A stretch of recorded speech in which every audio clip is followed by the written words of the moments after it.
Cuando nombramos a Egipto, tres imágenes saltan a la mente: las pirámides, el desierto y ese largo e imponente río llamado el Nilo. ¿Lo conocen? Pero empecemos hablando de ese inmenso mar de arena conocido como el desierto del Sahara. Este lugar al norte de África no invitaba a nadie a instalarse allí. Sin embargo, hace miles de años, un cambio climático trajo abundantes lluvias al corazón de África. Poco a poco, un caudal de agua empezó a crecer y crecer. Estas aguas formaron el río más largo del mundo, el Nilo. A partir de entonces, muchas poblaciones quisieron instalarse cerca de este río. Y es que en épocas de lluvia, el Nilo crece tanto que todo a su alrededor se inunda. Pero cuando estas aguas se retiran, dejan una tierra ideal para la agricultura, pues está llena de limo. Y el limo es uno de los mejores fertilizantes que existen. Durante los siguientes miles de años, muchas poblaciones que antes eran nómades empezaron a construir sus hogares alrededor del Nilo. Así nació el antiguo Egipto, una tierra habitada por hombres y mujeres que rápidamente aprendieron a sembrar y recolectar alimentos en abundancia, sin la necesidad de mudarse de un lugar a otro. También aprendieron a domesticar muchos animales. Mami, tenemos que volver a irnos. No, querido, ya no será necesario. Los egipcios necesitaron mucho ingenio para aprovechar las crecidas del Nilo en su beneficio. Para eso, inventaron un sistema de riego en el cual tenía que participar toda la comunidad. Así surgieron oficios como el del agrimensor, algo parecido a los ingenieros modernos. Los agrimensores medían las tierras y planeaban cómo hacer los canales de riego y muchas otras cosas.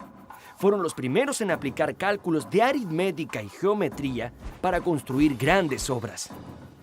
El Nilo trajo a los egipcios otro impresionante beneficio: el comercio. Y es que en sus aguas era muy fácil navegar, así que todo aquel que tenía un barco a mano podía recorrerlo de arriba a abajo. El río se convirtió en una gran autopista a través de la cual los pueblos que estaban en sus orillas comerciaban entre ellos. Esto trajo grandes riquezas para los egipcios. Y así empezó a gestarse esta gran civilización. Todo gracias a este gran río. 3000 años de historia. Hace miles de años, gracias al desarrollo del comercio y la agricultura, algunas aldeas que estaban en las orillas del Nilo se volvieron muy ricas y poderosas. Fue así que empezaron a surgir importantes ciudades a lo largo del río. Casi 3000 años antes de Cristo, el rey Menes unificó los reinos del Alto y del Bajo Egipto y fundó su capital en Menfis. El símbolo del Alto Egipto era una corona blanca y el del Bajo Egipto una corona roja. Así nació la doble corona de los faraones. Este fue el comienzo de un gran imperio que perduraría por miles de años.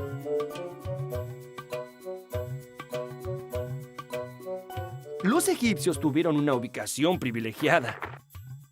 Por un lado, el enorme desierto los abrazaba y unía bajo una misma cultura.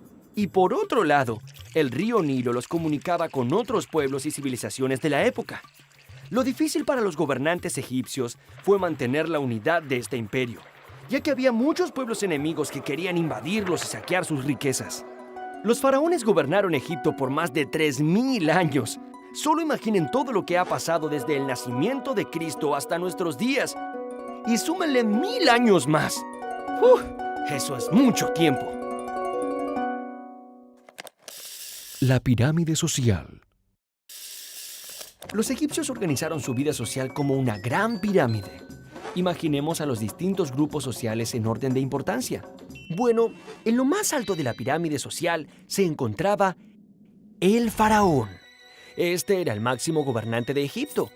Todas las riquezas le pertenecían y el pueblo lo adoraba como a un dios. Pero la vida del faraón no era sencilla. También era su obligación controlar el orden y la economía del imperio, las leyes de la naturaleza, las estaciones, las crecidas del Nilo, los movimientos de los planetas.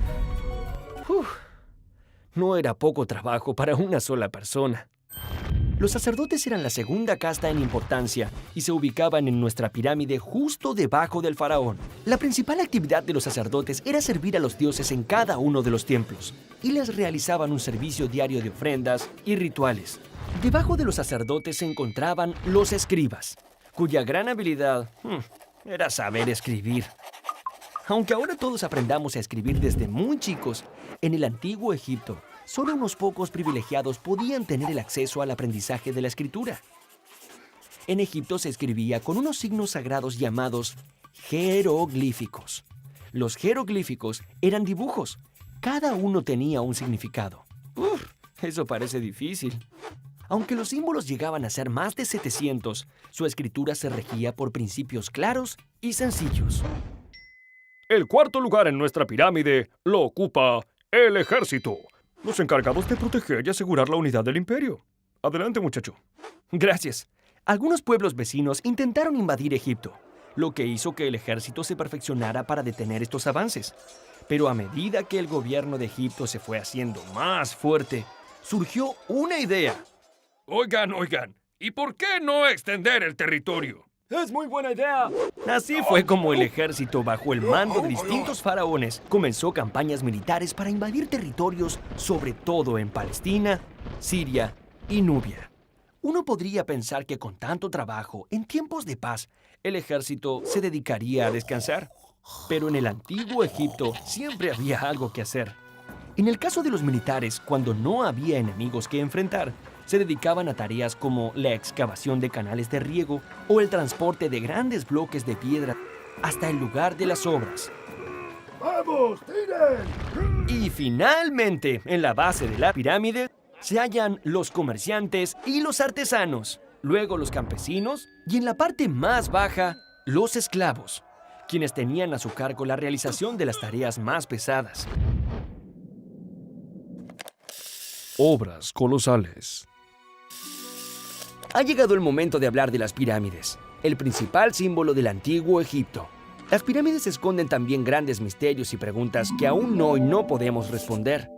Ingenieros en la actualidad apenas pueden imaginarse cómo fueron construidas. A pesar de esas preguntas sin respuestas, hay cosas que sí sabemos. Los faraones debían dedicarse a cultivar su eternidad, por lo cual muchos de ellos construyeron monumentos colosales, acordes con su grandeza, como el templo de Karnak, cuyo recinto comprende 3 santuarios y es uno de los conjuntos religiosos más grandes y antiguos del mundo. O como la pirámide de Keops, una de las más importantes, que fue construida a lo largo de 23 años de constante trabajo. En el antiguo Egipto, el viaje de los muertos hacia su destino final podía ser largo, pero allí, al final del camino, se encontraba el dios Osiris. Así que muchos muertos se iban bien preparados y acompañados de una gran cantidad de bienes. Mientras más alimento acompañaba al muerto, más posibilidades tenía de llegar a su destino sin morirse de hambre. El arte. Las pinturas del antiguo Egipto son tan particulares que todos podemos reconocerlas. ¿Por qué los egipcios en los dibujos miran siempre hacia los costados? Los artistas egipcios poseían un modo particular de representar la vida. No les importaba la belleza, sino la perfección. Crea tu propio egipcio. Por eso, dibujaban de memoria, pero siempre siguiendo reglas muy estrictas que aseguraban la perfecta claridad de todos los elementos.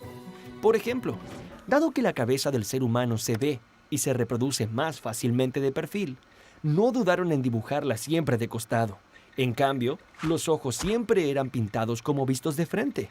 Digamos que el resultado eran ojos que miraban de frente en una cara que miraba para un costado.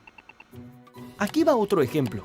El pecho y los hombros eran reproducidos mucho mejor de frente, pero los brazos y los pies en movimiento eran representados con mayor claridad de costado. Por esta razón, en esas representaciones, las figuras humanas aparecen planas y al mismo tiempo contorsionadas, casi como si las hubiera arrollado un carro. Aunque claro, no había automóviles en esa época. ¿Se han preguntado por qué los dibujantes representaban siempre al faraón en un tamaño más grande? Bueno, era simple. A mayor jerarquía, mayor tamaño. La ciencia. Los antiguos egipcios fueron grandes matemáticos y científicos. De hecho, a ellos se les debe el calendario de 365 días con cada día dividido en 24 horas.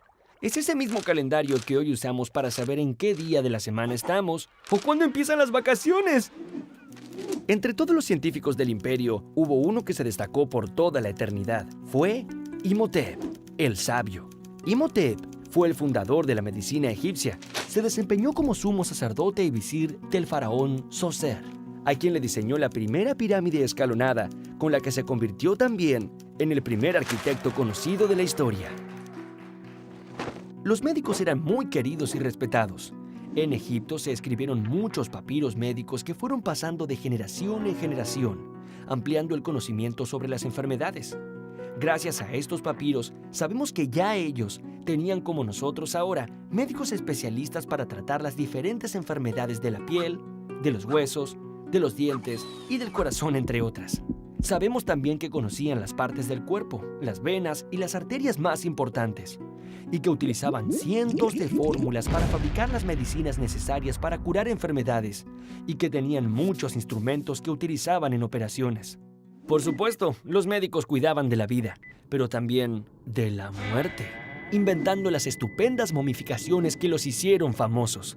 Así que, ya ven, las momias eran grandes pacientes y, sobre todo, sumamente obedientes a la hora de mantenerse quietas. Egiptología. Siglos de historia os contemplan. Esto fue lo que dijo Napoleón a sus tropas al pie de las pirámides. Es que cuando este gran militar desembarcó en Egipto en 1798, no solo estaba interesado en la ubicación estratégica del lugar, sino también en los grandes tesoros que allí se escondían. Por eso, además de soldados y armas, Napoleón viajó desde Francia con un grupo de científicos que inventaron un nombre para el estudio del antiguo Egipto: la egiptología. Esta joven ciencia dio su primer paso importante cuando un oficial francés llamado Bouchard encontró por casualidad, como quien encuentra un caracol en la playa, una piedra negra, lisa, pero de forma irregular, que tenía escrito el mismo texto en 3 tipos de escritura: griego, demótico y jeroglífico.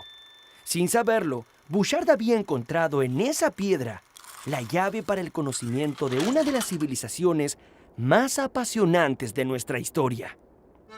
Un joven muy estudioso llamado Jean-François Champollion se obsesionó en descifrar los jeroglíficos de esta misteriosa piedra. Muchos años después, cuando ya no era tan joven, advirtió que cada signo correspondía a un sonido. ¡Eureka! ¡He descifrado la piedra!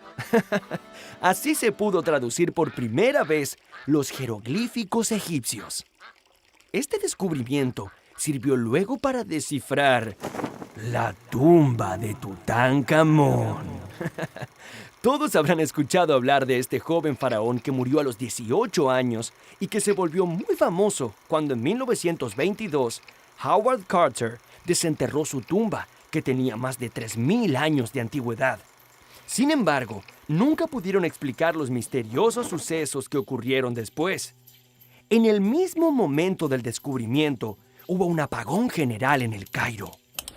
Poco tiempo después, muchas personas que habían participado en la expedición de Carter murieron. Así se llegó a decir que existía una maldición y que todo aquel que visitara la tumba de Tutankamón sería víctima de ella. Hoy en día, sin embargo, sabemos que esa maldición fue tan solo un producto de la imaginación popular. ¿O no? El fin del imperio egipcio. Así como la unión hace la fuerza, la división produce debilidad. Con el correr de los siglos, el poder de los faraones egipcios se fue disolviendo debido a innumerables peleas internas, hasta que finalmente fueron dominados por poderosos imperios vecinos. Primero, los persas, luego los macedonios y finalmente los romanos. Cleopatra fue la última faraona del antiguo Egipto. Dicen que su extraordinaria belleza hacía suspirar a más de un hombre allá por la época. Marco Antonio era un poderoso general romano que cayó preso de su amor. Ella soñaba con que ese amor le devolvería el esplendor a Egipto. Lamentablemente, Marco Antonio perdió en una gran batalla frente a su rival, Octavio. Marco Antonio y Cleopatra se suicidaron, dejando en manos de Octavio y del Imperio Romano lo poco que quedaba de Egipto. A pesar de los miles de años que han pasado, la influencia de la civilización egipcia aún perdura entre nosotros, y sus colosales monumentos nos recuerdan su grandeza y majestuosidad.